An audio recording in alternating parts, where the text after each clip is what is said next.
Okay, so we just finished up recording and uploading the LPL Spring 22 split preview video, and we are finishing off the Big Four regions with the LCK Spring 22 split preview. To follow up on that LPL video, I made a little bit of this is what I'm going to call the most basic statistical analysis ever of those junglers that I was trying to rank, excluding Beishuan. And here's where I ended up. I used CS per minute, gold per minute, and kill participation, which I think are pretty good for junglers. GOL doesn't have great vision stats or 15-minute difference stats for LPL, so this is what I'm working with. These are league rankings amongst like full-time junglers, excluding guys that played like one game. So Kanavi pretty clearly number one here, as he was in my rankings. Leon number two, as he was in my rankings amongst these guys. SOFM 3, and then you have a Beishang, Tarzan, Karsa, Weiwei, and I slotted Beishuan in here between Karsa and Weiwei. So this actually panned out pretty much exactly how I had it, except for Beishuan and Tarzan would have been switched around. So I think those rankings were pretty good, actually, off the top of my head, without really going too deep into the stats. So let me get rid of this. And let's hop into the LCK. So starting off, yeah, these top three teams are absolutely ridiculous, and they are an absolute fire trio to start off the year. I talked about it in the article to start.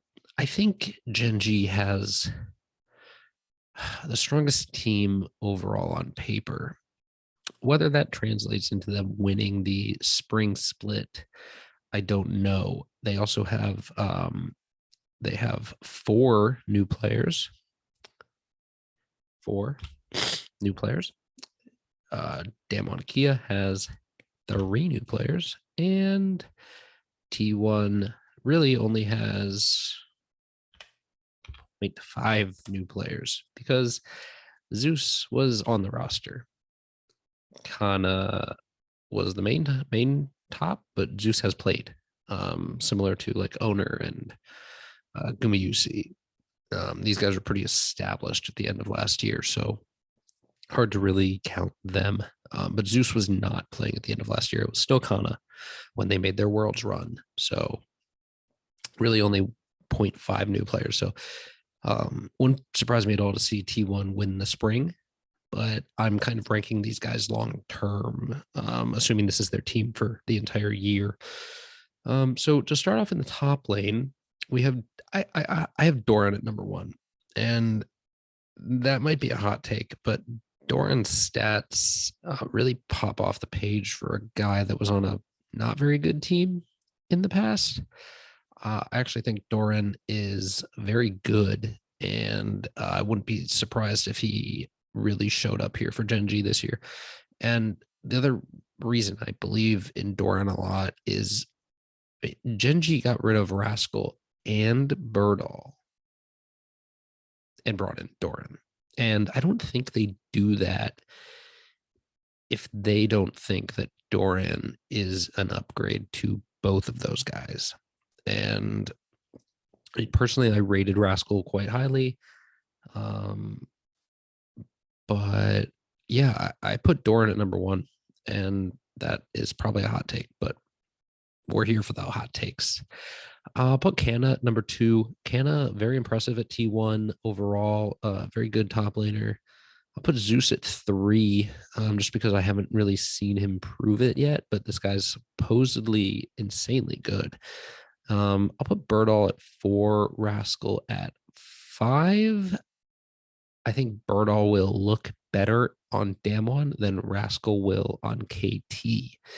So I'll put Birdall at 4, Rascal at 5, but these guys are pretty interchangeable for me. I don't really have hot any sort of particular reason why one is ahead of the others.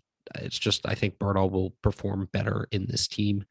Rascal at 5. I put Keen at 6. You could argue that Keen could even be above this, but um, he's always been on like Afrika, now Kwangdong Freaks. So I'll put him at 6, even though I think Keen is actually a very good player. He's just kind of always in a situation where it's pretty not doomed, but Afrika, they always beat the teams that are below them, and they always lose to the teams that are above them. And I think there's something to be said for that, where Keen just kind of falls into that realm of that pattern as well, where he's not as good as these guys that are on the teams that I have predicted to finish ahead of them, but he's not as bad as these guys.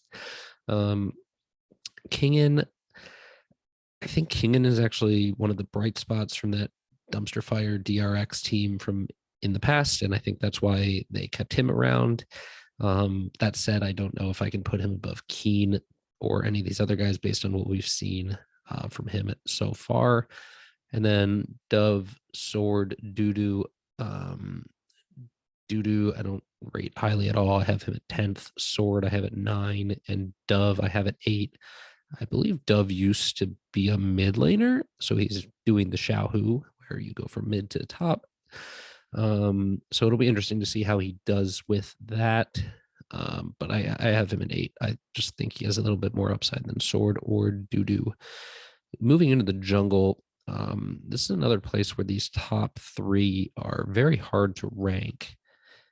I have Canyon at 1 just because he has been arguably the best jungler in the world for about 2 years now. So it's hard to put anyone else there. I put Peanut at 2. Peanut really took that Nongshim team and made them, I think, better than their individual parts. So I put him at 2. I put Owner at 3. This was kind of stats based where I looked at it, and Peanut really just stood out a little bit more than Owner in most of the stats I was looking at. So for me, that makes sense. I think Peanut did more with less split than Owner did, if that makes sense. I put Piosik at 4. Piosik has always been really impressive to me. He was a bright spot on DRX even when they were good. And there's a reason that he's been kept around so long, because I think they really value him and look at him as a very talented jungler. And I agree. I have Dread at 5. Dread, another guy that I think actually Peanut.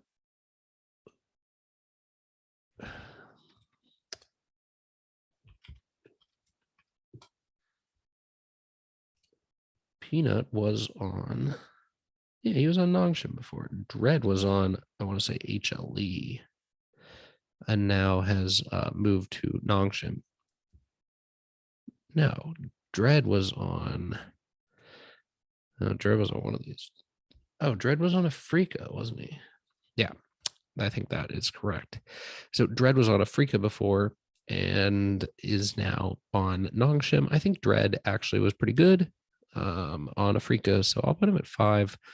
Element, cuz these guys really never impressed me at T1, cuz has been, yeah, he was overtaken by Owner.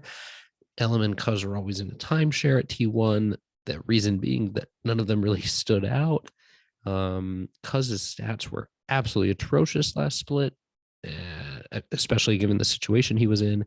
So for me, I put Element 6, Cuz at 7, more based on the stats just being really bad. And then Willer, Croco, and Umpty. I actually have, I think, I had Umpty at 8, Willer at 9, Croco at 10. Even these guys are actually not bad in my eyes. Umpty, his stats really stood out to me as being, one of those good stats, bad team type of guys. And then Willer and Croco, I don't really rate particularly highly. Willer did look good toward the end of last year on HLE, but I think a lot of that was the players around him, like Chovy, really good player. And Hard to look bad around a mid laner of that skill. In the mid lane, I have Showmaker at number 1, and this is where these top 3, I think, are very close. I put Showmaker at 1 just because he's been so consistently insane for 2 years now, and I think he is a bit better at coming up big in the big spots and making plays, just doing everything right. While Chovy, like, okay, he has amazing farm numbers, amazing CS. He's really good in lane, but once the game moves outside of lane, I don't know how well Chovy impacts the whole map compared to a player like Showmaker. So that is why I have Chovy at 2. I think Chovy is a little better than Faker at the moment. Faker still, really, really good, the GOAT, but I put Chovy above him at this moment. And then BDD at number 4. I think that's a pretty clear number 4. BDD has been really good on Gen G for the longest time, but even him, like, he never really impressed me a ton there. He was almost like they always were relying on Ruler to do what they needed to get done, and BDD was kind of like the secondary option. So for me, I don't know how well he's going to do outside of that system where he may be relied on a little bit more. Zika I have at 5. I actually really rate Zika as a player. I think he's quite good. So I'm excited to see him on this DRX team. I think this DRX team has a chance to go top 4, but I don't think they can challenge the top 3 of this league. But I think they could even be above Nongshim, especially if Kingen pans out to be a little better in this ranking here, and if Zika really impresses as well. I think they could bounce Nongshim here. 6, I have Closer, another former T1 guy. My voice right now is bad. Closer, I have at number 6. I think he was decent when he was playing for them. Not really any hot takes, but I rate him higher than like Fate, who I think we've seen the best of. Fate actually was kind of a bright spot on the bad teams he's been on. That's why I have him at 7. Then I have Lava at 8, Arya at 9, and Karis at 10. I don't know much about Karis, but I do know a little bit about Arya. Arya coming over from Detonation Focus Me, where he was an absolute standout in the Japanese league. So I'll put Arya at 9. And, he's probably not going to look great in this league at the start, but hard to hold that against him. When you come over from the Japanese league where you're the best to a league where you're competing with the likes of Showmaker, Chovy, Faker, BDD, Zika, you're not going to fall. You're not going to be better than them off the bat, I don't think. So I have to put it 9th, just as a matter of principle. But it wouldn't be surprising if he ended up being like a better than Closer by the end of the split or something if he pans out. As far as AD carries go, this is not as deep, I would say, as the mid lane pool, but we still have some good talent here, particularly at the top with Ruler. Ruler has been a standout carry for Gen G for a long time. I think with this stacked roster around him, I think Gen G got better, and I think Gen G got better in mid. I think they got better in jungle. I think they got a lot better in support, and their top lane maybe a bit of a horizontal move. But for all of those changes to go around Ruler, I think that can only help him. He will be relied on a little bit less, but I still think he is a huge threat, and that I'm just going to put him at number 1. Gumayusi at number 2. Gumayusi, real standout AD carry for T1. Won the job over Teddy at the end of last year. Like, finally just nailed down the spot. They've been rotating these guys forever. So I'll put Gumayusi at 2. And this, like, the 3 and 4 are really hard for me. Put Teddy above Doknam just because Teddy has been at a little bit of a higher level for a longer time. And, Teddy's been to Worlds and shown up there, whereas Doknam, really good AD carry for Nongshim last split, big reason for their success. But he just hasn't shown me that he's better than Teddy yet. So I'm going to put him at 4, although I think he's a solid 4. I think Teddy right now is better, or Doknam is better than Deft. Not overly impressive on HLE last split. Obviously Chovy, I think, was the standout there. Deft was kind of the second fiddle. Yeah, I'll put Doknam above Deft. I'm pretty comfortable doing that, but I'm also pretty comfortable putting Deft above Ghost. It'll be interesting to see how Ghost does without the Damwon Kia system around him. Those standout jungler, standout mid laner, and then standout top as well. So it's going to be hard. It's going to be interesting to see how Ghost does. Ghost took a lot of flack just for being like not as good as the rest of Damwon, which is like, it's not really his problem. They're really, really good at those other positions, arguably the best in the world at, mid and jungle, which is going to be a problem for other teams. So when you're an AD carry in that position, like your job becomes to basically facilitate them to win the game for you. Like you don't have to do it all, as you don't have to play the ruler role where you're hard carrying if you are in that position. So for Ghost, like maybe he steps up a bit here and shows us more carry, more upside. So it'll be interesting to see. But I have Ghost above aiming. Aiming I actually rate pretty well as an AD carry. I just put Ghost above him just because Ghost has been on better teams for longer. And whether or not that's an individual difference, we will find out. Sam D I have at 8. Sam D coming over from the LPL where he was good but not great. So it'll be interesting to see how he fits into this picture as well. But I don't really see him being better than aiming. I don't really see him being better than the rest of these guys either. But I do think he is better than Henna and this sandbox bot duo of Envy or Ice, whoever plays. I don't really know much about them, but I put Sam D above them, and I'll put Henna above them too, just because I know what he brings to the table in the LCK. At support, I have, this is also really tough. LCK supports, there are about 5 of them, and it's hard to get a good read on them just because so much of the LCK play is like slower and methodical. So it's tough to see a lot of action where the supports are heavily involved. Supports are heavily involved in team fighting and overall gameplay, roaming, etc. But you don't see as much action. So it's just actually really hard to differentiate these top, I would say, 5 guys.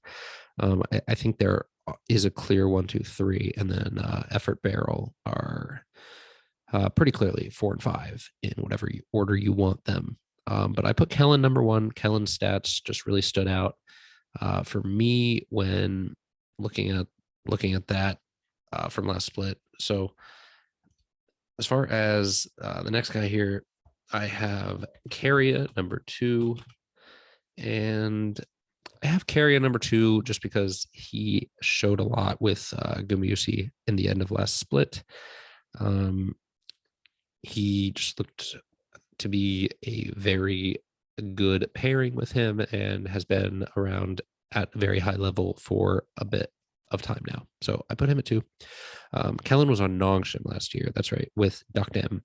And, perhaps part of the reason Doknam looked so good was Calen alongside of him. But, oh, look, Damwon brought that entire bot lane over. So that's a good sign for Damwon. So, they don't actually have, I would honestly say they have 2.5 new players. I totally forgot that Calen and Doknam played together last split and looked amazing. So I put Calen at 1, Carry at 2.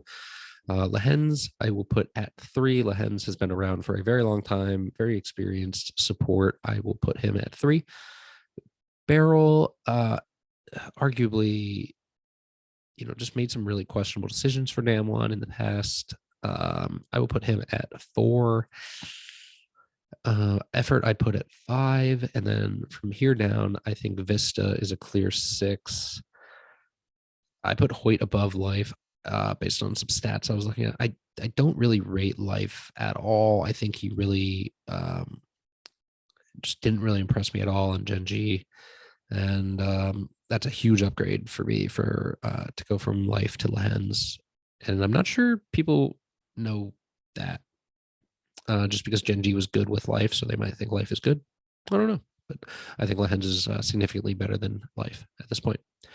And then Delight and Kale, I don't really know much about them, but they will go in at 9 and 10 for me. I just have a hard time seeing them be better than the guys above them. So I had Gen G at 3 when I initially did these rankings because I thought they might take more time to gel, but man, just looking at the overall talent on this team, it's a completely new team than the one we're used to, the Gen G of old that couldn't beat Damwon and struggled to beat T1.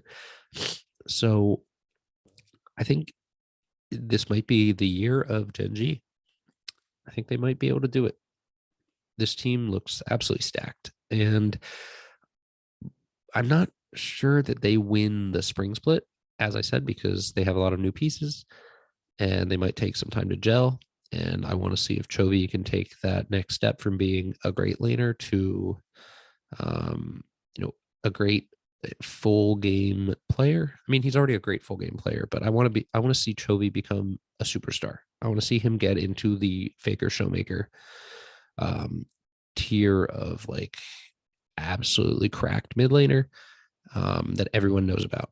So if Gen G wins Worlds or wins the split, I think then we start talking about Chovy, especially if they beat Damwon or T1 in the finals of a split or something of that nature.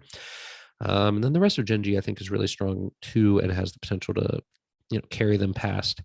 Damwon, I think, is going to be really interesting to watch because they now have a potent bot lane that I don't know if Ghost and Beryl really qualified as that. So I think it might be kind of flying under the radar because Ghost and Beryl obviously were a big part of Damwon's success.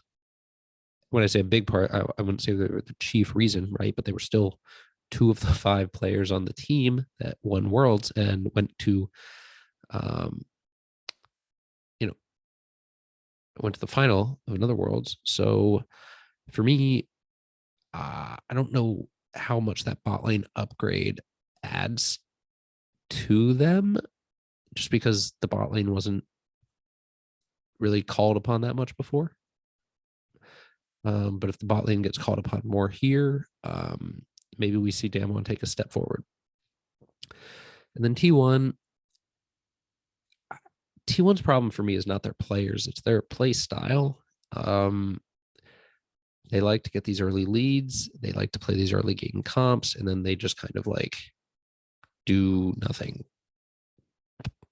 And the other team catches up a little bit over time because their comps are built for that, or they've had some objectives. T1 doesn't finish the game in the time that they optimally should, and things get dicey. So I really don't like the way T1 has been playing, but maybe they fix these issues. Maybe they fix it. Maybe they get it together. But these top 3 are all really tight for me, and it is hard to choose between them. So that's all I have for this.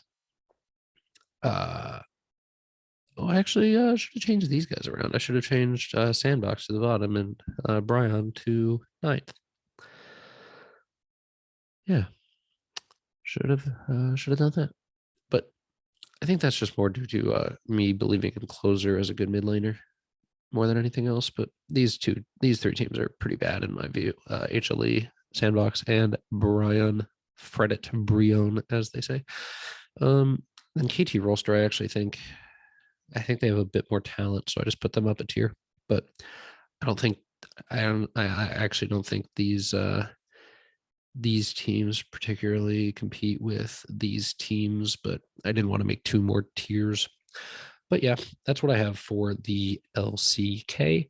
If you have any hot takes, if you want to tell me why, I don't know, why life isn't as bad as I think he is, or why Doran is not the best top laner in the LCK, I'd love to hear it. So let me know what you think.